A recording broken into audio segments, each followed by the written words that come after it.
आप देख रहे हैं आदित्य भारत न्यूज। साहस सच कहने का। नशा मुक्त युवा भारत अभियान के लिए ज्योति बाबा का नाम Asia book of record, India book of record में दर्ज। 11 को दिल्ली में किया जाएगा सम्मानित। ज्योति बाबा जी, जो आपका रिकॉर्ड आज दर्ज हुआ है उसके बारे में आप क्या कहना चाहेंगे? सबसे पहले तो आपके चैनल के माध्यम से देखने वाले सभी भैया बहनों को मैं अंतर्राष्ट्रीय नशा मुक्त अभियान का प्रमुख योग गुरु ज्योति बाबा नमन करता हूं।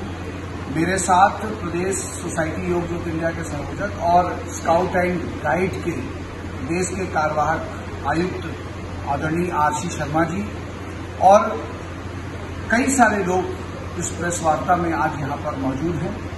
मैं सिर्फ इतनी बात बताना चाहता हूं कि जो इंडिया बुक ऑफ रिकॉर्ड और एशिया बुक ऑफ रिकॉर्ड में जो नाम ज्योति बाबा का आया है, ये नाम मेरा नहीं है।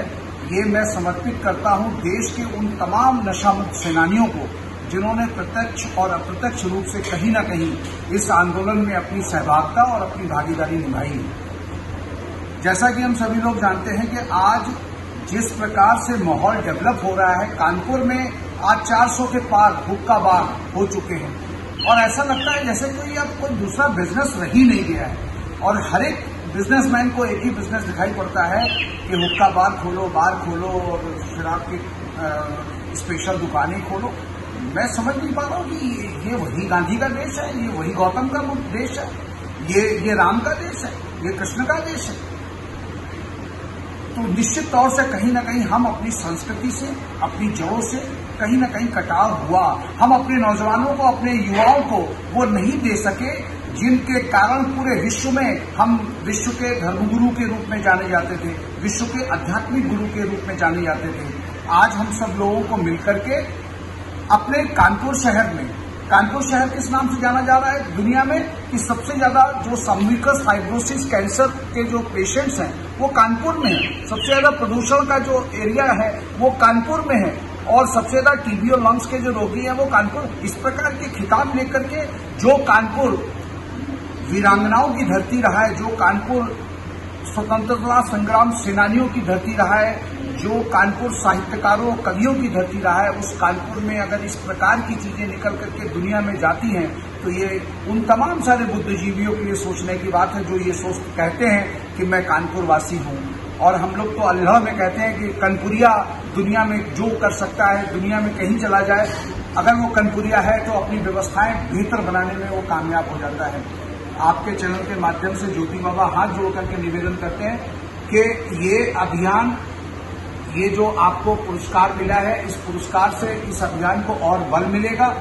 11 तारीख को दिल्ली में फरीदाबाद में एक वृहद भव्य सम्मान समारोह हो रहा है जिसमें बाबा को ये सम्मान दिया जाएगा और मैं फिर कहता हूं ये सम्मान मैं उन समस्त नशा मुक्त सेनानियों को समर्पित करता हूं जिन्होंने प्रत्यक्ष अप्रत्यक्ष रूप से कहीं ना कहीं हमको सपोर्ट किया है। मुझे याद आता है कि जब 35 वर्ष पूर्व जब एक पढ़ा लिखा नौजवान घर से निकलता है और माता पिता से कहता है कि हम नौकरी नहीं करेंगे, हम नशा मुक्त युवा भारत अभियान को ही अपनी शादी करेंगे और उसी अभियान से ही अपना जीवन संचालित करेंगे, तो माता पिता बोले जिस अभियान में न सरकार समर्थन दे रही है, न कोई राजनेता समर्थन दे रहा है, न कोई बुद्धिजीवी समर्थन। आरसी शर्मा जी, ज्योति बाबा जी ने जो रिकॉर्ड बनाया है आप उसके बारे में क्या कहना चाहते हैं? देखिए, मैं कुछ पुरानी बातों को दोहराना चाहूंगा।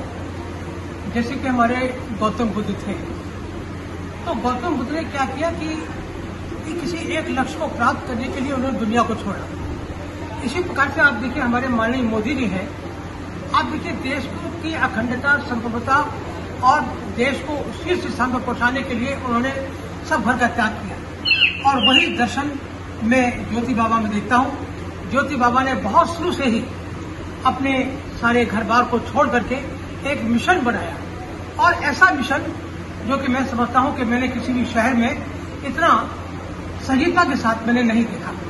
और खास बात यह है कि देखिए कि कोई इससे स्वार्थ नहीं, निस्वार्थ होकर के खुद अपना पैसा खर्च करके और लोगों की किसी प्रकार से उनको प्रेरणात्मक संदेश लेकर के उनको आगे सामने लाते हैं।